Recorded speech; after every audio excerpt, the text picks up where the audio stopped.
Phone addiction, its risk and how to treat phone addiction. Cell phones have become such powerful and versatile tools that, for many people, they feel literally indispensable.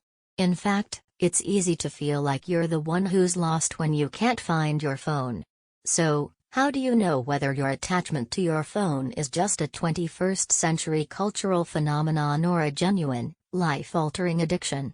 Over the past 5 years, Google Trends indicates that searches for cell phone addiction have likewise been rising. And pathological phone use has given rise to a raft of new terminology, such as nomophobia, the fear of going without your phone; textophrenia, the fear that you can't send or receive texts; phantom vibrations, the feeling that your phone is alerting you when it really isn't. Many medical experts are reluctant to assign the word addiction to anything other than habitual substance misuse. However, the Diagnostic and Statistical Manual of Mental Disorders, the handbook used in the medical community to diagnose mental disorders, does recognize one behavioral addiction: compulsive gambling. It's worth noting that there are some important similarities between cell phone overuse and behavioral addictions like compulsive gambling. The similarities include loss of control over the behavior, persistence, or having real difficulty limiting the behavior tolerance, the need to engage in the behavior more often to get the same feeling, severe negative consequences stemming from the behavior, withdrawal, or feelings of irritability and anxiety when the behavior isn't practiced, relapse, or picking up the habit again after periods of avoidance, the dopamine connection. And there's another similarity between behavioral addiction and cell phone overuse: the triggering of a chemical in the brain that reinforces the compulsive behavior. Your brain contains several pathways that transmit a feel-good chemical called dopamine when you're in rewarding situations. For many people, social interaction stimulates the release of dopamine.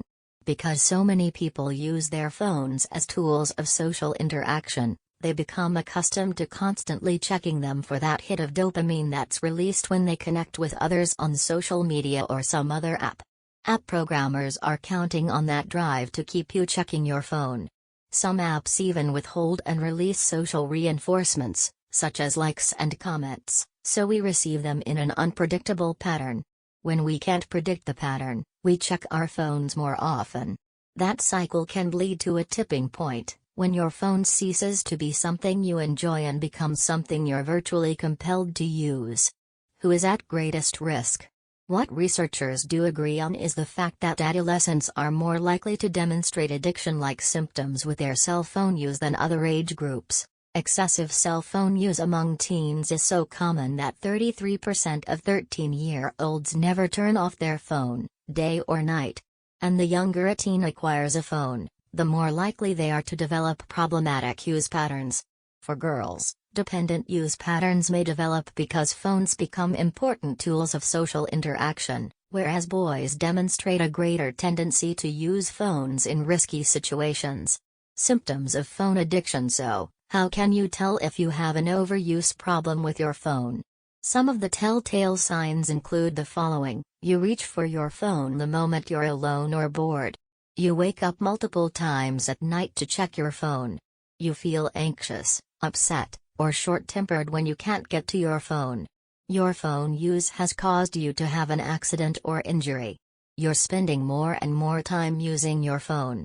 Phone use interferes with your job performance, schoolwork, or relationships. People in your life are concerned about your phone use patterns. When you try to limit your use, you relapse quickly.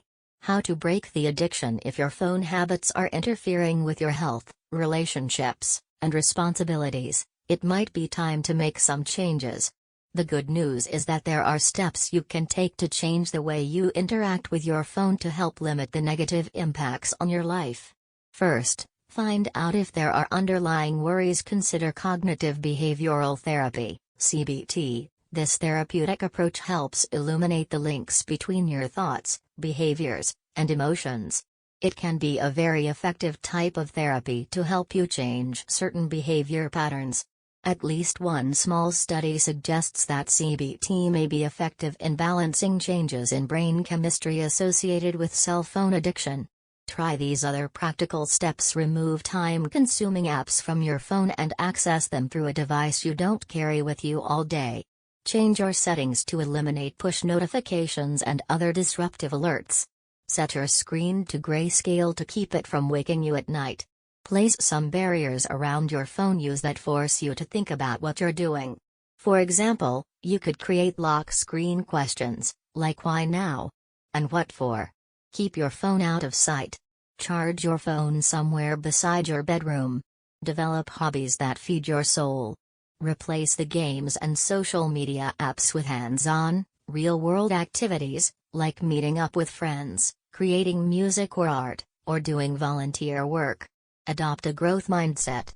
Brief relapses, adjustments, and withdrawal symptoms are part of a journey toward healthier phone use. Don't expect to get it right immediately. Expect some setbacks, and learn from each experience. Seek medical help if cell phone is disturbing your social and personal life and the people around you are complained of time.